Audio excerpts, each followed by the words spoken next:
బతకడం చేతకాక చచ్చాడు.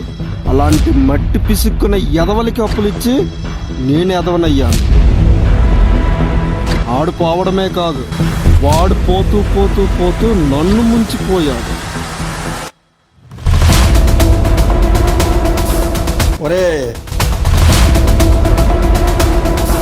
విత్తు కోసం అప్పులు, నార కోసం పాట్లు, కోత కోసం అడావడిలు, పంట కోసం ఆశలు, ప్రకృతిని మొక్కుతూ భూమిని కాపాడుకుంటూ చెమటలు కక్కుతూ గడియాలు లెక్కిస్తూ పంట కోసం ఎదురు చూస్తున్న ధాన్యాన్ని విక్రమించే క్రమంలో డలారీల మాయలో పడి నష్టాల ఊబిలో కూడిపోయిన పెట్టుబడి అయిన రాక వృత్తిని వదలలేక అమ్మగా భావించే ఆ నేల తల్లిని ఒడిలోనే శాశ్వతంగా కన్నులు మూస్తున్న రైతు, ప్రపంచము పరుగులు తీస్తున్న నిల్చున్న చోటనే ఉండిపోయిన కష్టకుడు.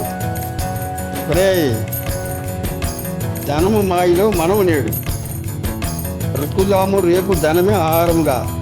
ఒరే, నా 4 వేలు నేలలోనికి వెళ్ళేటేనే రా, నీ 4 వేలు నోట్లోకి వెళ్ళేది. ఎవరు సాయం లేకుండా వ్యవసాయం ప్రాణాలు పోగొట్టుకుంటుంది మేము.